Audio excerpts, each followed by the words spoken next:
Hey everybody, I'm Chuck, he's Jason. This is Teaser. We're here for another segment of Bookends, and it's kind of unique, Jay. It's the Masters in the winter. Usually it's in the spring where the weather's nice. It's going to be a little different right now. All the hype and buzz is about Bryson DeChambeau. Can he overpower the field at Augusta with that drive? He opened 28-1. We've had this up for over a year. So it's been kind of fun as far as the pool goes. It's continued to grow. He went off the favorite at 6-1. Of course, there's DJ, there's McElroy, there's Phil, there's defending champion Tiger Woods in it. It's going to be interesting. There's so many props on the board, too. To win it all, matchups, to make the cut, not to make the cut. Some of the other ones are intriguing as well. Yeah, the guys had a lot of fun. Ken Claus, our kind of our golf guru, guy, yeah. and Brad, they did a lot of work this week. Kind of shout out to them. I think we had like 15 pages of master stuff out there, and I got a bunch of prop sheets right here. Yep. And it's not going to stop the pre-tournament. One of the great things about kind of the Masters in November is that it's going to get darker, so they're playing early in the morning. They should be done by about 3 o'clock local Pacific time here, so it's going to give us some time to readjust those indexes, put up some matchups each and every day. It makes it interesting in November, and we've already seen some early rain delays here to start the tournament. So yeah, normally in April, and we're playing some winter golf. We'll see how that changes the course,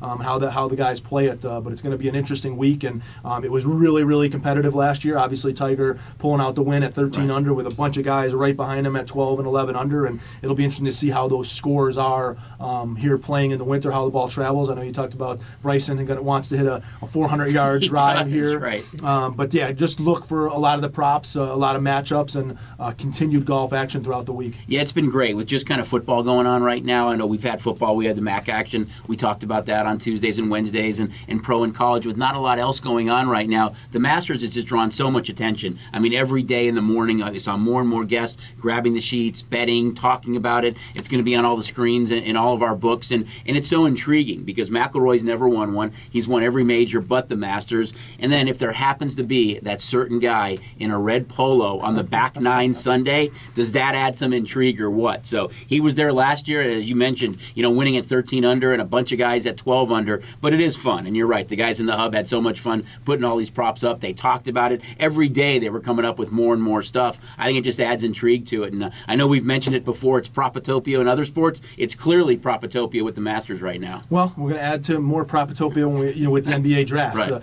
That's one of the things to look for on your app. The draft goes off Wednesday. Some of the rules that we have to follow, we're going to have our draft props up, and they have to go down Tuesday at 4 o'clock. So look for the draft props that we put up. But some exciting stuff with LaMelo Ball and Anthony Edwards and James Wiseman, and there's a laundry list of other guys that we're going to have some props up on the draft position and stuff like that. But again, this is an interesting draft. Normally there's a clear-cut number one guy, and over the last 3 days I've kind of seen the names jump around, whether it's Edwards number one or Ball number one, and Wiseman kind of has been sitting in that 2 or 3 hole. But I think that there's some interesting conversation and some stuff that is going to happen over the next week before we get to Wednesday to see that number one pick. And this isn't one of the things that takes place on the field. So you do your research on Twitter and see what you can find out, and dig deep into those with conversations that are being had. Maybe you can figure out what teams are thinking. But I think this one's a toss-up right now. I think some of these teams are still deciding on which players they really want. Right. Well, if you remember during the closure, one of the things we did put up was the pro football draft. So we were able to have that up, and it drew a lot of interest and a lot of handle. And it's fun to put this stuff up. Guests ask all the time, and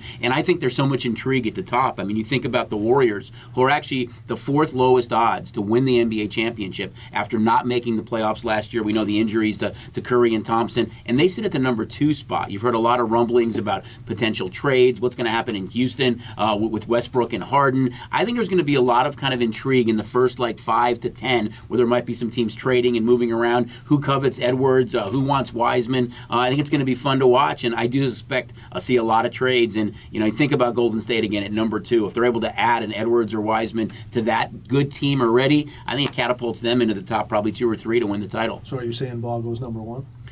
I kind of have that feeling that he just might, just from the rumblings you've heard. I mean, I've heard Chicago tied to him. I've heard all the teams, Minnesota. So I don't know exactly how it's going to shake out, but it looks like there's a real chance that Ball does go number 1. And that's what's going to make the props awesome. Right. Is again, there's not that clear-cut guy, and so take some shots. Like I said, we'll have several props up. So look up for the NBA draft props to be up on the app. Now we're going to jump into football. I think last week we talked about a couple of intriguing matchups in college football. football. One of them was Michigan and Indiana.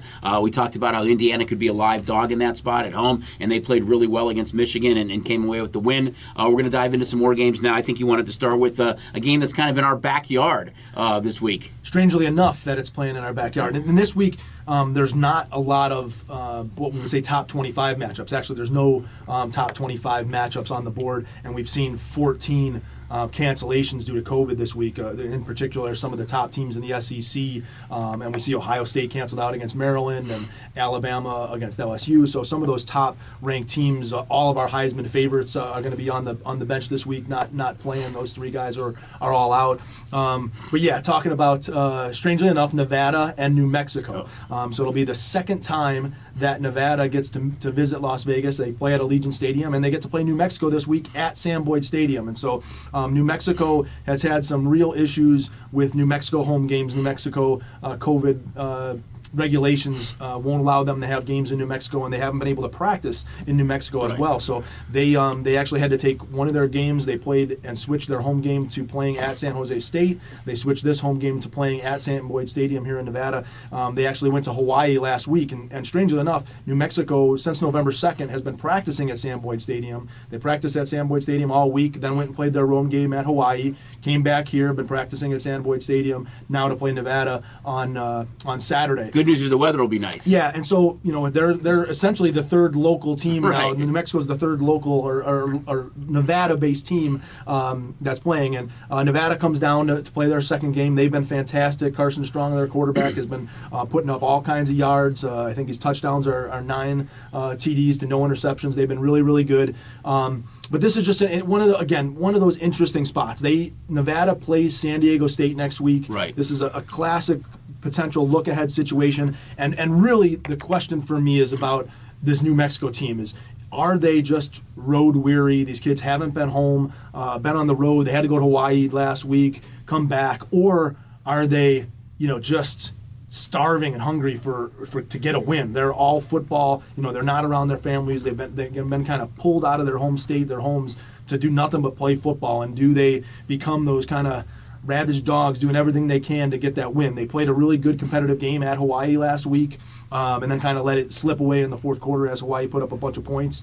But like I said, this is just an interesting game, and again, the fact that it's at Sam Boyd Stadium, and maybe you can find a winner there. But I think that New Mexico, if there's any team in the country that not necessarily a dynamic, great football team, but any team that you want to be cheering for, it's this New Mexico Lobos, just for the situation that they're playing under. Anxious to kind of see how the number moves in that game and where it ultimately goes off at.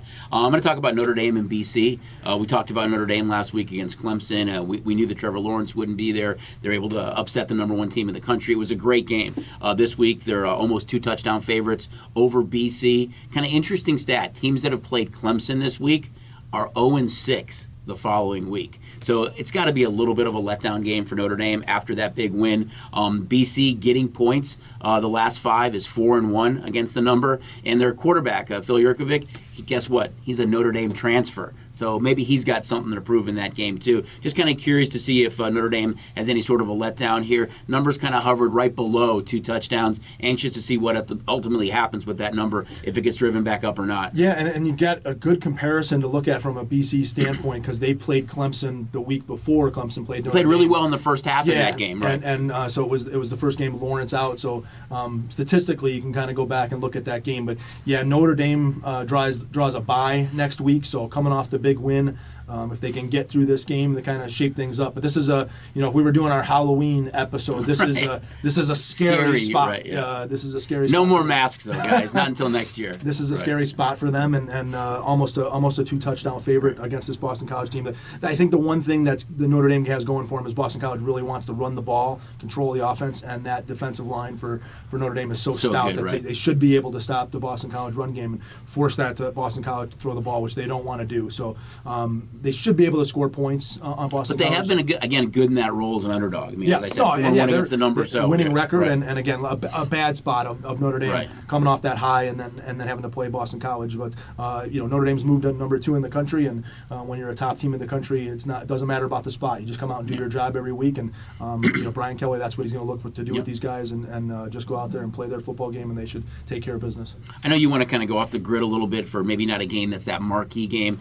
Talk about kind of our a rivalry the last couple of years, and they've been really close games, and that's Tulsa and SMU. Yeah, and this is because of all the cancellations and everything else that's going on. This is our 4 o'clock game on ESPN, so it's got that marquee network. It's a game that you can watch at home. But SMU Tulsa, this is one of those weird things from a SMU standpoint. They're 7-1. They're sitting 19th in the country, but they played 8 games going up against Tulsa, who's 3-1 and has only played 4 games, and they're in the same conference. Right. So they've had SMU's had all the luck of not having really any of their games postponed or moved by the COVID, and Tulsa's run into a COVID team just about every week. So they've really had a lack of schedule. But this, just listen to these, Chuck. This is the last 4 times these teams have played, and this game opened a pick, and Tulsa's moved to a 2.5-point favorite. I really expected SMU to be the favorite here just because of the games that they played.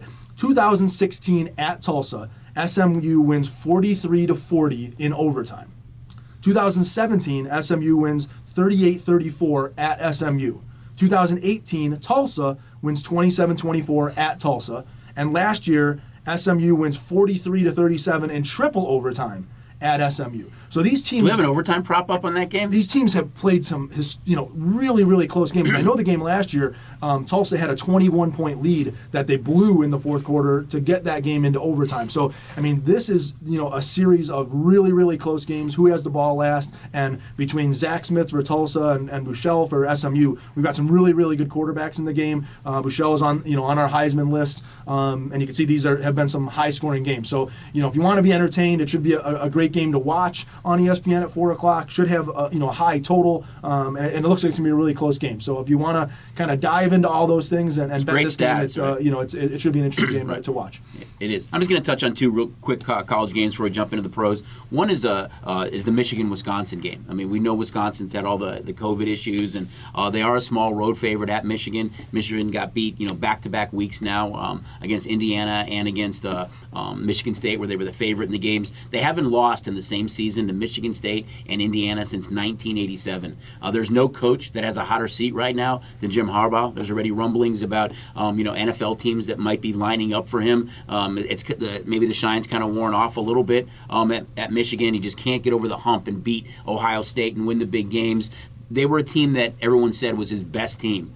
Coming into this season. They suffered 2 bad losses in conference. They're dogs in this game. Don't know if they can right the ship here, but there is a lot of issues with Wisconsin coming into this game. Yeah, I mean, really, it's been a COVID issue for them. Obviously, Cohen had foot surgery 2 weeks before the season, and they went to the red shirt to Merkel, who then has COVID and is a big question mark in this game. So Wisconsin could be down to a 3rd or even 4th string quarterback, as their 3rd string quarterback is also questionable, but they still come in a 4-point favorite over Michigan. We saw Michigan play a really good game in their opener. It really looked like a good football team against Minnesota, who we think is a good football team as well. And then it kind of really had 2 very bad weeks. But it's interesting to see still Wisconsin favorite here on the road in what should be a good game. And Michigan teams just don't fall down and lay flat. So I expect even after 2 poor performances, they're going to get back up and play a better game here. And we really don't know what we're seeing out of Wisconsin. Obviously, the fact that they've had 2 weeks off due to COVID issues, and so what they've been able to do. Wisconsin's been one of those states that's been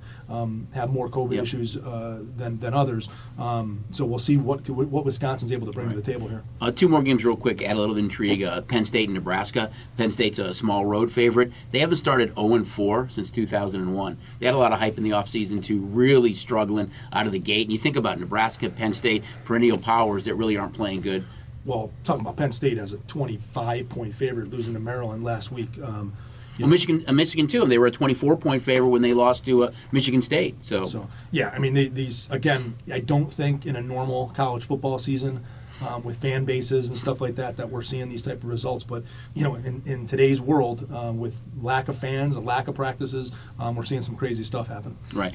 Real quick too, out west, you've got Utah, UCLA.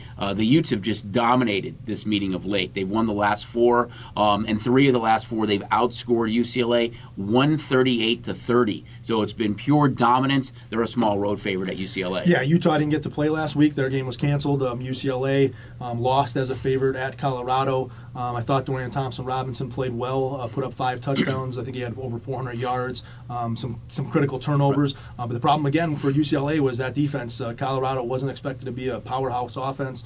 They really put up a lot of points. We know Utah's offense is definitely going to be better than Colorado's offense. We'll see if kind of UCLA can match wits. But again, what are you going to see from Utah in their first game? Do they have that rust that's out there? And UCLA's got a game under their belts, but this game's a 3.5, 4-point game. Should be another great game, and that's again a great game that we'll have late at night on Saturday night. This was originally scheduled at a Friday night game.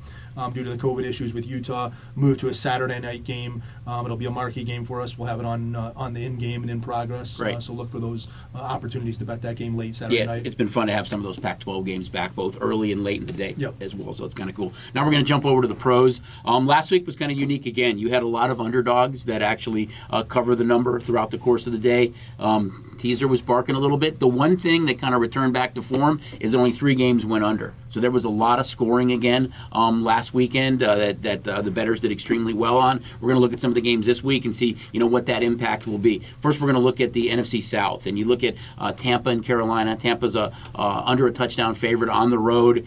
I mean, I don't know what happened Sunday night, but they were totally outplayed. I think over the last few weeks, I've been kind of saying that I think the best team in the NFC was Tampa.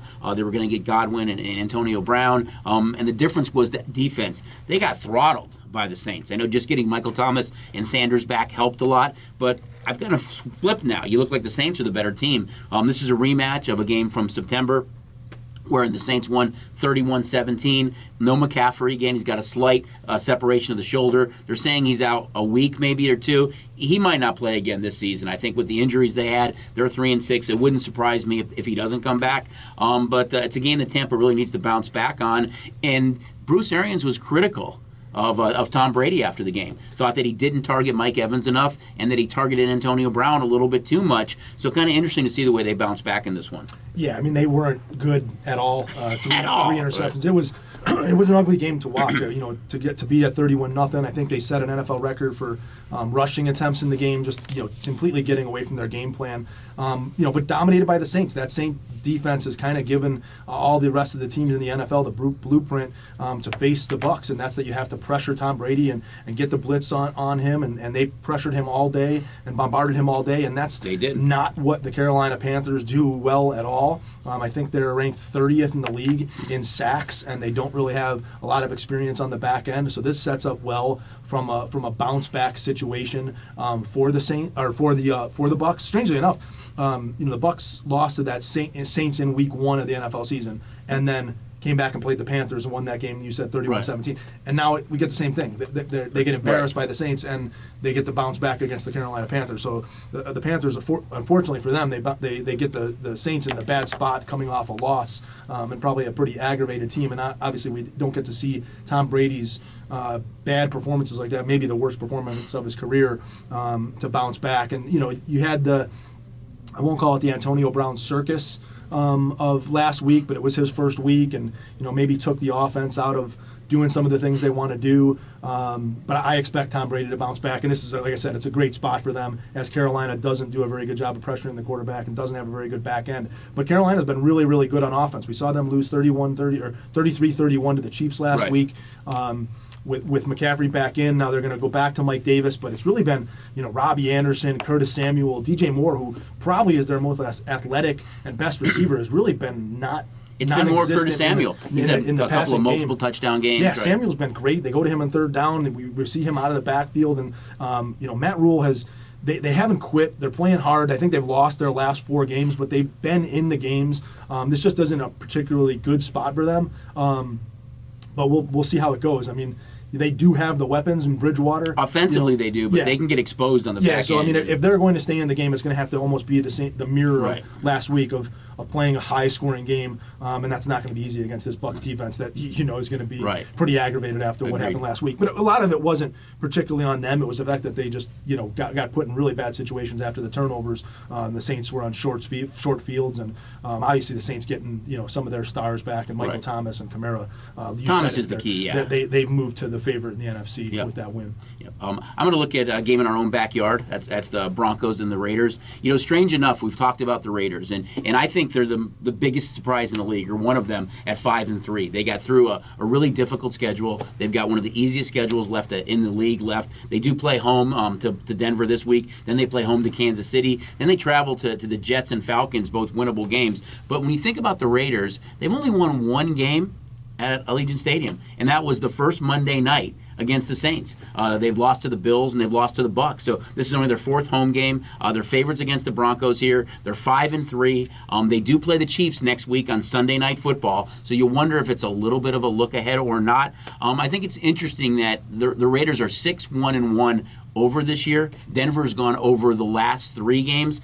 You think there's going to be a lot of scoring here, and you look at this young Denver offense, and they're the comeback kids. They're not in the game in the first half. They come roaring back in the second half. Drew Lock's played well in the second half of games. They've got some young receivers that have really started to play well, in Judy and Noah Fant, and they've got some good running backs. But I think it's a spot for the Raiders now. They've been so dominant of late. This is a Raider team that a win here puts them at 6-3 with a real favorable schedule. They're tied with, I believe it's the Dolphins, the Browns, and the Colts right now for 2 of the last 4 wild card, or 2 of the last wild card spots with those 4 teams. So I thought they looked good. They dominated Cleveland, obviously in the winter snowstorm that they played in Cleveland, and then they're 2 juggled passes away from losing to the Chargers, who seem to find a different way to lose games each and every week. But yeah, this is that spot for the Raiders. I don't think it's a look ahead. I don't think they're looking ahead to the Chiefs. I think they beat the Chiefs.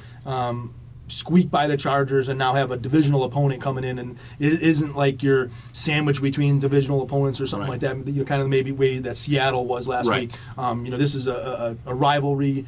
They don't like the Broncos. This is a game they want to win, and I think the biggest thing you said is they haven't played well at Allegiant Stadium, or they played some really tough teams at Allegiant Stadium. That this is a winnable game there, but I do expect, like you said, Locke has been having. It's been great in the second half. A lot of fun throwing to Judy and Noah Fant, and some of the young receivers they have. They're missing Cortland Sutton, who was that dominant young receiver last year. I will interject one thing about last week's game, and you're right about those 2 juggled passes. That was clearly the loudest outburst that I think I've heard in the book. I mean, you could just hear it. I was in my office when that happened. When they overturned that call, you heard the book erupt. I mean, you had both respected play and the public on the Raiders. It went from one side, the Chargers 1.5, to the Raiders 1.5. Bettors cashed on that ticket. They had both the Raiders and over, and that was one of the worst games of the week for us. Right. The Raiders and over to go along with the Ravens beating the Colts last week. Those were 2 games that the public definitely cashed a lot of tickets. And again, I think we'll be cheering from our side. We'll be cheering for the Broncos and the under in this one. As talked about, I think that we're going to see a lot of Raider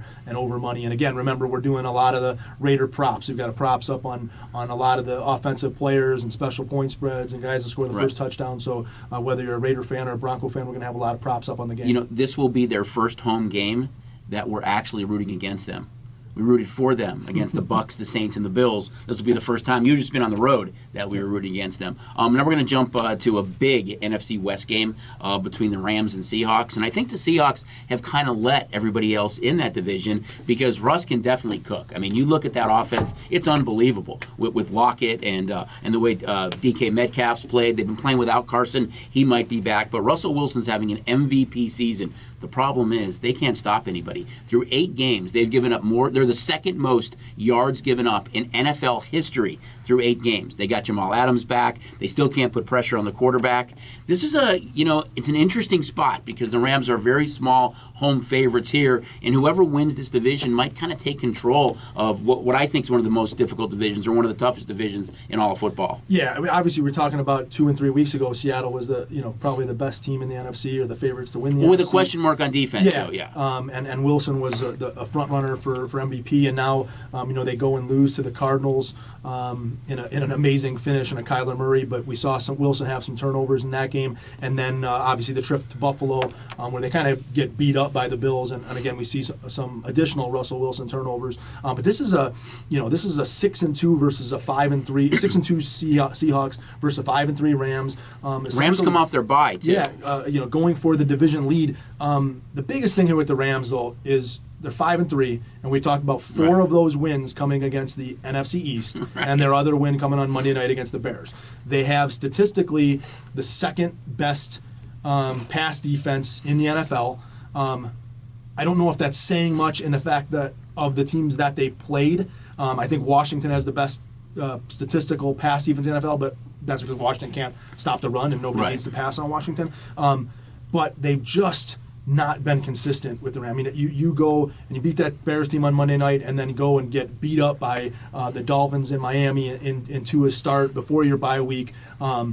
They have the tools there, especially on offense, where we talk about Seattle's been so very bad on the defensive side of the football. Obviously, they have those receivers that are going to be able to do stuff. But I look at the Rams and the games that Seattle has really struggled with, in particular the last couple weeks against Kyler Murray and Josh Allen, is against those mobile quarterbacks. Goff can move, but he's not anything like Murray or Allen from that offensive standpoint. So he's going to have some weapons. Obviously, I think we'll get Henderson back for this game with them at running back. But can they truly stop Lockett or Metcalf on the defensive side of the ball? Well, Ramsey will be on one of them, right? One of them. And it's been kind of hit or miss with both those guys. You see Metcalf go off in a game and he'll have 10 catches and 180 yards, or he'll have 2 catches and 18 yards, and Lockett go for 15 catches and 200 yards. So they're going to have to find a way to stop one of those two guys. I don't think we're going to see Carson or Hyde this week. They do have some. There's a better chance of maybe Carson. He might practice today or tomorrow, and they said there's a 50-50 chance of Carson. But you're right. Yeah. Hyde looks like he won't play. DJ Dallas has been good, but on the defensive side of the ball, they did get Adams back, but they're still hurt in the secondary. I think both Griffin and Dunbar are going to be questionable for the game. So the Rams are going to have the opportunity to score, and we know that Seattle is going to score. It really comes down to Russ with the turnovers. I think that was the difference in the game, both against Arizona and against Buffalo, was he's starting to turn the ball over, which, again, I think that pressure of this defense just doesn't do anything. I got to go down and score all the time, starts to make him have to thread the needle. But this is a very, very key game in the 1 o'clock hour. And strangely enough, outside of this game, I've never seen an NFL schedule like this that we're going to get to enjoy. We've only got 5 10 a.m. games and 6 1 o'clock very games. Balanced, right? So I mean that is it's normally 8 to 9 in the morning and 3 in the afternoon. So this is going to be an awesome 1 o'clock hour, and this is just one of those key games in that 1 o'clock hour. You know, we've talked about how the draft is an exact science for quarterbacks. It's hard to believe, I think, that 26 teams passed on DK Metcalf. I mean, this kid's phenomenal. I think you could put him right up there now with some of the 5 best receivers in all of football. Well, going into the NFL draft, remember he had great speed. Right. He's got his body is unbelievable. Right. He had off the field issues and a lot just of off the field phenomenal question there. marks. He's been such a big piece of that right now. I'm going to look at what I think is probably the marquee game on Sunday afternoon, and that's an interconference game. We touched on it a little bit. The 7-2 Bills against the 5-3 Cardinals. Bills were dominant last week. I mean, they really took advantage of that Seattle secondary, and I think it was kind of a signature win for me for the Bills that they beat an upper echelon team. Russell Wilson was 10-0. Traveling back east in the time zone. That was his first loss in his last 10 trips. I thought Buffalo was great. They're starting to get a little bit healthier on defense. You look at those wideouts. If it's Brown or Diggs or Beasley, they've got 2 good backs in Moss and Singletary. I love Josh Allen. I mean, he's just one of those quarterbacks that does whatever he has to do to win. He has more fourth quarter comeback wins than any quarterback in the NFL over the last year and a half. They're playing against a Cardinal team that's young, they're fun, they're exciting. They let one get away against Miami last week. They're still 5-3. They're in the hunt. Kind of an interesting stat. Under Kingsbury, they are now 15-8-1 against the number. So he's always kind of in that game. They're a very small favorite at home against Buffalo. Wouldn't surprise me to see this number start ticking the other way a little bit by kickoff. Well, talk about Buffalo. So obviously they beat Seattle last week. It was a difficult spot. Short number. We had a lot of people lay Seattle laying the 2.5. So huge win for our side of the counter. Seattle goes from a divisional game against the Cardinals, goes to Buffalo, and then back to a divisional game. So not particularly a good spot. Bills get the win.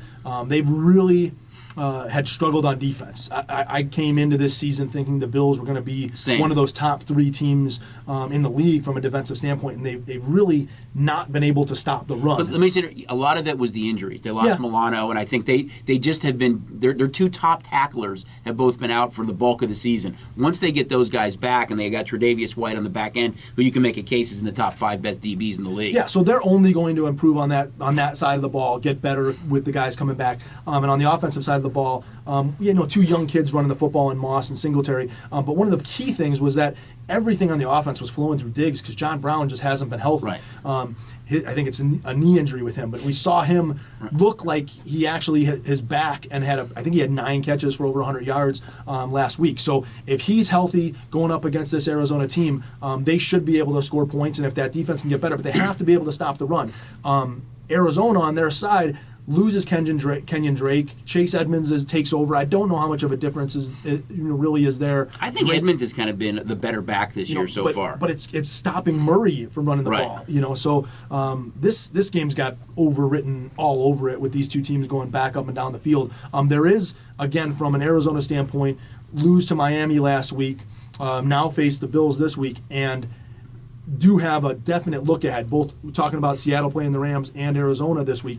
They play each other on Thursday night. So from a standpoint of short week, jump into a Thursday night game into what is a key divisional matchup for both of those teams. Arizona, can't overlook the Bills. Obviously, after coming off a loss to the Dolphins, you don't think that this is a look ahead spot. But they do play Thursday night against Seattle. I've really been impressed with Murray, though. I wasn't sure how his game, just because of his size, would translate to the next level. But you look at his rushing touchdowns, his poise kind of in the pocket, and it's been so much fun to watch these young quarterbacks. But he's extremely mobile. I mean, he creates havoc. We saw it week 1 against San Francisco. Even in the loss to Miami, he had that 14 or 15-yard run for a touchdown. He's fun to watch. In this game, I think he has 2 of the best young quarterbacks in the league in Josh Allen and Kyler Murray. And all the weapons. I mean, we saw early in the season he was really Hopkins. Christian Kirk is good. Kirk doesn't catch a whole lot of balls, but when he catch them, they're touchdowns. Andy Isabel, they've got some young wideouts that are really, really good. We're going to jump now, kind of go to the Monday night game first, then I'll come back to the Sunday night game. But it's a big NFC North battle between the Bears and Vikings. I think it's a must-win game for the Bears. They're now 5-4. They've lost a couple of games. Offensively, they can't get anything done. It's hard to watch offensively. I mean, the defense continues to keep them in the game. They went against Derrick Henry last week. They held him to under 80 yards rushing. This week they go against arguably a guy you can make a case as a MVP, and that's Dalvin Cook. He had over 200 yards again last week, multiple touchdowns. The Bears did win both games last year. They won 21-19 in Minnesota. They won at home 16-6. Both games went under. Vikings are coming off a stretch now, I think, of 3 or 4 straight overs. They're a small favorite in Chicago. Kind of a big game for both teams, I guess. Yeah, I mean, if you look at it, we'll start with the Bears from an offensive standpoint. Again, just haven't been able to kind of bust out and have that big offensive game. Went to Los Angeles, struggled on offense there, didn't really play. Kind of had some late scores against the Titans to make that game competitive, but they were kind of out of the game right from the get-go from an offensive stand. Now comes in this Viking team who's really been susceptible on the defensive side of the football, but they've been able to get big leads or early leads in games the last 2 weeks against the Green Bay, and then at Minnesota, and they've been doing it. It's really not the Minnesota Vikings. It's just Dalvin Cook. Whether you hand it to him left, hand it to him right, or Cousins is able to find him out of the backfield. And the Bears have had some success against them the last couple of years, so you wonder if Cousins has to throw. The pedigree is there. You saw it last week. If you have to talk about a team back-to-back weeks having to play Derrick Henry and then Dalvin Cook, who are arguably the 2 best pure running backs to hand the football and run McCaffrey when we talk about a guy out of the backfield. All-purpose back, though, more. Kamara, yeah. And Cook historically wasn't that all-purpose back catching the ball out of the backfield. He was a hand the guy off and let just pound on defenses. And now he's starting to catch more passes out of the backfield to kind of help Kirk Cousins develop that short game, and then it tries to go over the top to Thielen or Jefferson. But they've got some offensive weapons, and they've really been clicking the last 2 weeks. This team's playing with a ton of confidence. Now playing on a Monday night against a Bears team that is struggling. But if the Bears can hang in there and stop Dalvin Cook and just hang around, Kirk Cousins has a propensity to have those bad turnovers, and if you can get some pressure on him, turn him into some different stuff. But if the Vikings get a lead, early, and they don't have gonna to be depend Cook to on the right and Cook to the left. They don't have to depend on Cousins. So the Bears have to come out and make sure that they stop Cook early and maybe put up that early score, and then this game kind of opens up. But if the Vikings are able to get an early lead, they're going to do exactly what they've done the last 2 weeks, and that's where they kind of embarrassed the Packers 2 weeks ago. I think Cook scored 4 touchdowns in the first 4 drives of that game, and the Packers just weren't able to get back into it. And the Lions had no chance of stopping Dalvin Cook last week. They actually took him out at several points in the game. We were letting Matson and Abdullah run late in that game, so he could have put up even more yards last week. But to keep him fresh for this Monday night game, and you said this has become one of those games where the Bears have a winning record, and the Vikings with these 2 big wins. These teams are fighting for a wild card especially spot. with the extra wild card spot now in each conference, and there might be 2 extra wild card spots when it's all said and done. Interesting fact though here is that there's a good chance that David Montgomery doesn't play in this game. He's in concussion protocol. This was kind of a quiet signing. The Bears signed Lamar Miller to their practice squad about a month ago. They may activate him for this game, because if not, it's just Neal and Patterson at running back. That's not really scary at all. You put a lot of pressure on Nick Foles. It wouldn't surprise me to see Lamar Miller get activated for this game. It's kind of been under the radar, but I think that could be a boost that maybe the Bears offense needs. Well, from a Bears standpoint, I hope that they have some creativity, and Nagy can bring some more to this offense versus just handing it to Cordell Patterson. And I mean, this is a Viking secondary that can be exploited if Miller and Robinson can find some holes, and they can come up with some creative plays. This Viking team has shown the ability to give up points in the back end. I'm going to look at the Sunday night game now. I believe it's off the board right now because there was a positive COVID test for the Ravens. Hopefully that game can go back up, and we'll chat about that anyway. Ravens are about a touchdown favorite in this game. You know that they've only lost 2 regular season games in their last 20, going back to last year. They struggled this year against the Chiefs and Steelers. Lamar Jackson has kind of come down to back to earth a little bit. Hasn't been that same pocket passer. Think about Bill Belichick. Since he took over, or since, let me see what year this is, since 2010, in the role of an underdog, Belichick, and it's a rare role as an underdog, he's 14-5 against a number in that role. So he kind of relishes being in that spot. They had a big win Monday night against the Jets. They had to come from behind. Don't know how the Jets lost that game. But the Ravens still, to me, they just don't look like the same offensive team. When they have a lead, they easily put their foot on the pedal and they dominate. When they don't have a lead, I think they trailed to the Colts 10-7 last week. That was the first time in 20 games that they that they were losing at halftime that they came back to win a game. So they really need to play with the lead. But I think that's something for Lamar Jackson to win in the postseason and take that team to the next level. They have to be more of a team that can pass the ball and not only depend on the run. Well, Lamar Jackson came out this week and talked about that. Defenses know their plays, that defenses are calling out their plays and recognizing their plays, and if there's any coach in the league... But whose fault is that? Yeah, well, but I'm just saying from a Patriot standpoint, if there's any coach in the league that is going through film and going to pick up on teams' tendencies and dissect what an offense is doing, that's what going to be the New England Patriots. So they're going to have this ball, ready to play this Baltimore Raven team. It's just a matter of do the Patriots have enough tools in the shed to play with this Raven team? We saw them really struggle against the Jets last week. And their secondary especially. I mean, Perryman and Mims and Crowder were running free the entire game. I mean, talking about Joe Flacco. I mean, Joe Flacco was just picking that secondary apart with no Gilmore back there. Yeah, so, I mean, if they struggled against the Jets team and now get this Raven team who, they're still one of the top teams in the AFC. They're still going to be a good playoff team, despite the fact that those losses, they were at the 17-yard line against the Steelers with a chance to win that game, and they're going to continue to do nothing but get better. I mean, Lamar Jackson is learning every game. They're whether it's from a running standpoint or learning a passing standpoint, he's still developing relations with Andrews and Hollywood Brown and those receivers. So I think this is Des Bryant, right? Yeah, Des Bryant introduced to the team. And so, from a standpoint, again, this is a tough number at 7.5, and we'll see who's in and out of the game from a Ravens standpoint. That was one of the biggest games for the public last week. Was the Colts were heavily bet against the Ravens. Right. And we talked about the Ravens coming off the loss, and then getting to play the Colts, that this was maybe a good spot for the Colts. And the Colts looked really good early against them. And a costly turnover, Yeah, Jonathan it was, Taylor, it was right? the turnover. The defense won it for them. And again, that's the spot here, is that Raven defense. The Patriots offense is not explosive. You stop Cam Newton. He was really reliant on Jacoby Myers. Right.